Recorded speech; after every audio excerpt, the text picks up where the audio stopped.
DataColor.com. Let's look at how you get perfect white balance. This is actually a lot harder than it might seem. So I'm going to walk through the shooting process and exactly how to do that, and then how to determine the actual white balance for your camera with your lens under a particular lighting. And this is one of the first things I do whenever I get a new camera, because among other things, sometimes a new camera does not have proper support in your RAW converter. You might have apparent support and it might just be wrong. I've seen this many times with Adobe Camera Raw and new cameras. So you'll want you're of course going to be shooting RAW because the camera bakes everything into a JPEG. So this entire exercise is pointless with a JPEG. So how do you shoot the card outdoors? First thing is lighting. You'll want to consider what you're shooting it for, and generally I recommend shooting somewhere in lighting between 10 a.m. and 2 p.m. so you've got more or less neutral lighting that's not too blue or not too yellow. You're going to want a color card like this DataColor SpyderCHECKR, which, if you notice, has white to black patches here, and then another row here with a dark gray, and so on. A simple gray card doesn't cut it because you won't be able to determine the proper value to get neutral values across every single patch, which is what you're really after if you want to do it right. So notice here that I have the card in the center, maybe not exactly, but in the center, and that's important too. If you shoot a card off center, a lot of lenses and cameras will produce off-color tinted color in the corners, increasingly so towards the corners. So you definitely want to keep these patches near the center, and I could probably done a better job here, but that doesn't matter too much in this case. So the other thing is this card must be in focus. If it's out of focus, you'll incur a magenta or green tint from the out of focus aspects of the lens. At least even some Apple lenses will show that. So this target must be in focus. For that reason, you'll probably want a tripod, because you'll also want to bracket it so that this white spot, this white patch, is very highly exposed but not blown out. Also, the lighting angle is quite important. If you notice in this frame, I held it up by hand, and it's not a great angle. You see there's shadows over here on the side that are intruding, and it's also too dark. And in this one, I've got a nice angle on it. The shadows are minimized, and it's nicely square and so on. You'll see there's some sheen off the plastic. Don't worry about that, but do worry about sheen off these patches. If you look at all these patches, there's no sheen off of any of them. It's a clamshell design, so it's slightly different angles. So something around a 45-degree angle to the target with the ambient lighting source is what you're after. And so that this is actually cropped. If I hit that, you can see I've cropped out of the center here. So it's a little different than the shot I showed down below in this one. But this one will work just great. It's still reasonably centered, and our patches, after all, are here in the center. All right, so the other thing is, if you look at this scene, I showed this because I wanted to point out that I'm in a pretty wide open area here. And the problem you can have, like for example, at my house in the winter, or my spring, I guess, I have even the winter, I get a lot of green grass, and then I get green foliage. And if you attempt to do this at a time of the year where you have green, or let's say it's fall colors, you're actually getting a lot of tint into the lighting in your scene. I can't shoot this card in my backyard without really being careful. It's actually quite hard for me to find anywhere in my fairly large yard to get a place where I don't have the color from leaves being reflected onto my target. So that the choice of location is also important. So you're going to bracket for exposure, and if you look at, say, this one you can see over here, Photoshop shows you this histogram. You can see it's a little dark, looks a little dark, whereas the next one, you can see it perks up, it's brighter. So get your exposure pretty well maxed out so that it says top level. You can read out the numbers. Well, over at the top right there, see 237, 237, 236. So 255 is full white. So something in that 230 to 240 range is good. Okay, so you've got a good exposure here to work with. Oh, and by the way, if you're going to use a polarizer or a filter, it's wise to put that on the lens, because those things can actually change your color. A good polarizer won't so much, but a filter definitely would, like a warming filter. All right, so how do you now find the correct white balance? Let's first look at some things. Your camera has some built-in ones, like you can pick daylight. That's actually not too far off. Shade, you can see, makes it look really yellow. Cloudy, it's slightly warm.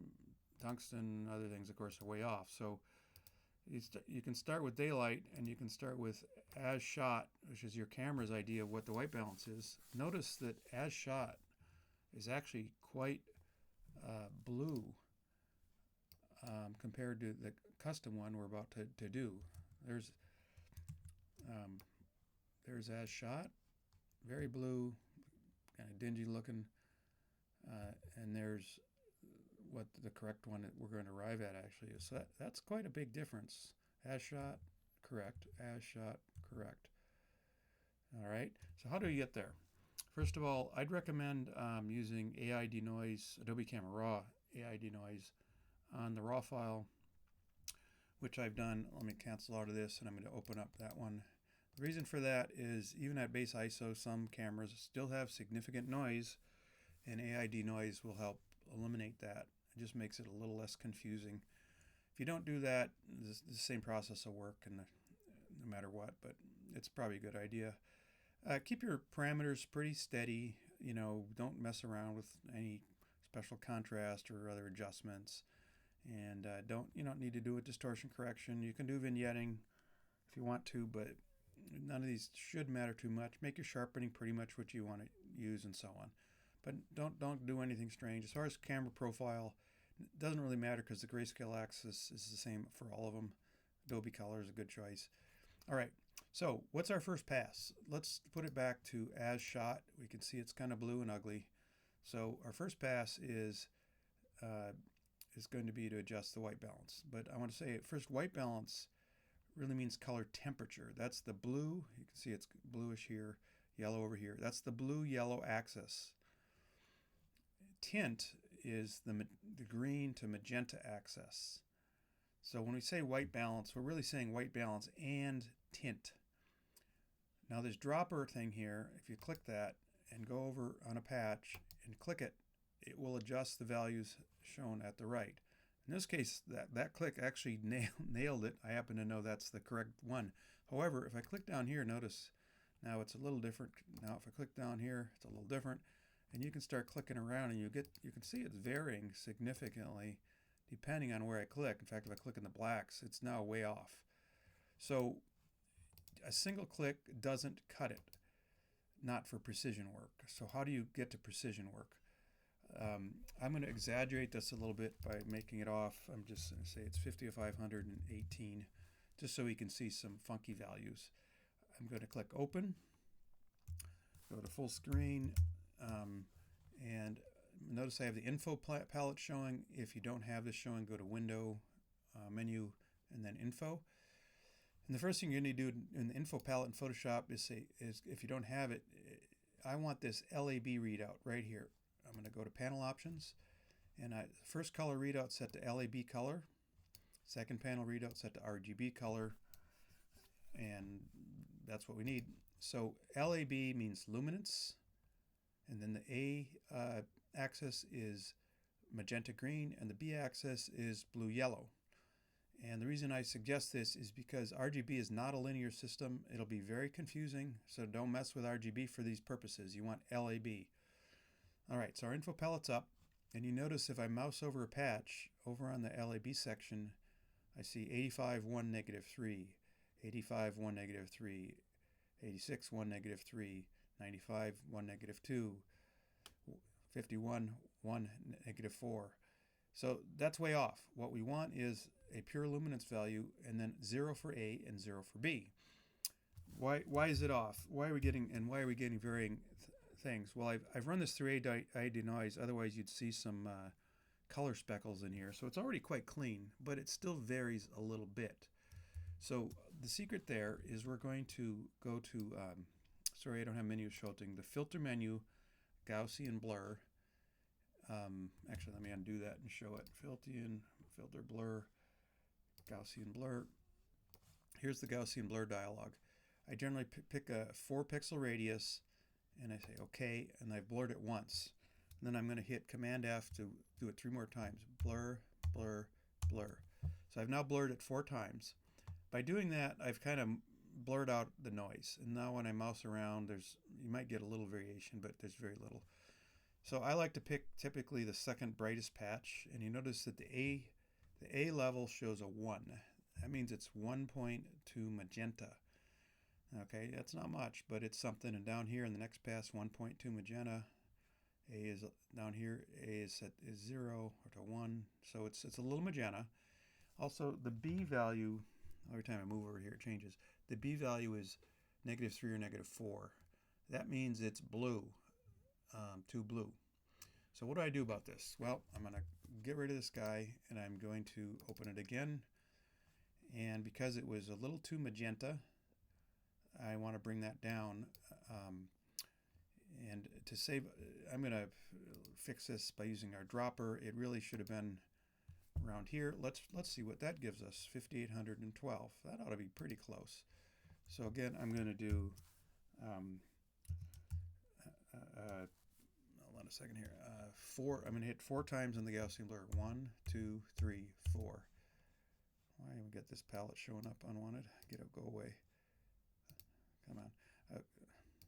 Photoshop is so annoying sometimes. Where's my info palette? Okay, here's an info palette. I've blurred it 4 times. Notice the whitest patch is now 95 luminance over on at the LAB readout. 0, 0. And if I move around here, it stays at 0, 0. That bright white is perfect. There's no color, there's no white balance, blue-yellow imbalance, there's no magenta green imbalance. Moving to the next patch, we see it's 85, 0, 0. Next patch, 70, 0, 0. Next patch, 52, 0, -1. All right, now I'm moving around, I get a 0, 0, I get a -1. There's a little bit of a change there. Moving around here, 27, 0, 0. Down here, we got 3, 0, 0. That's black. So this thing is basically perfect. But is it? Maybe. Let me explain something else. Let's go to some intermediate gray patches. This is really good, but I see like there's a point of magenta. Maybe it's too magenta, and maybe what if I modify it a little bit? So I'm going to close this a little bit, open it up again. That was pretty close to perfect, but I might have 1.2 much magenta. So I'll take that 12 to an 11, and it might have a point of blue. So I'm going to go to 5850 instead of 5800. Click open, and go to full screen here, and then bang, bang, bang, bang. Blur it 4 times. Got it. 9500, 8500, 7000, 5200, 2700. Notice I might be able to pick up a -1 there, but basically the whole thing's a 0, 0. This is all zeros, and there's another set of patches over here. Looks real good. Maybe these dark mid-grays. That's maybe a tiny bit of variation. 0, 0. Tiny bit of variation. Remember, your target might not be absolutely perfect either. So basically, every patch I look at now is some luminance value like 95 on this white patch with an A of 0 and a B of 0. That's, again, A is the magenta green axis and B is the yellow blue. So I now have the perfect white balance. So going back to our dialog here, what you now know is that under these conditions with this camera and this lens, a white balance color temperature of 5850 and a tint of 11 will yield an absolutely spot-on perfect white balance from white to black across the range. Now that's for this lens. It's a Nikon 14-24 2.8. What if you put another brand on there? Well, different brand lenses have different colors, so you might not get the same results if you put on, say, a Voigtlander lens, and you're going to want to rerun this because it might be maybe 100K different on the temperature, and it might be a couple points different on tint. It's going to depend. But once you get one reading from one lens, you can pretty much guarantee you now have a good, excellent reference value. You can just tweak by eyesight if you want at that point. Um, the and that's pretty much all to it. And all you have to do is remember these two numbers. You don't have to really do anything else at this point. Let's see. The other things you should know is that, by the way, just repeat that process if you didn't get it quite right until you do get it right. Now, it might not be possible to achieve perfect neutrality into this dark gray and this black. Especially older cameras have enough noise and problems and non-linearities that you're never going to get a neutral black or gray without altering these values up here. So aim for getting this white patch through this gray patch absolutely neutral. Hopefully this one too. Don't sweat it if you're off a little bit on the blacks. That's probably just your camera. It's never going to be perfectly neutral across the grayscale range. The other thing to know is that under very strong lighting changes like deep blue light in the evening or in the mountains, do not try to necessarily neutralize it. The camera is very nonlinear. It may in fact turn a lot more green in blue light, and you will have to adjust for that. So you might want to shoot one of these under such conditions to get a sense how that tint goes. This 11 tint might become a 37 under really blue light. I've seen it with some cameras. The sensor just responds that way because of the nature of the filtration. So don't take this as like a hard fact of life if you're shooting in really warm light or really blue light. It's not going to be exactly what you want. You can start with that, and then I would call it season to taste. All right, so I hope that helped, and that's the way to shoot one of these cards. You can see my website for more details at digloid.com. And how do I stop this thing? There we go.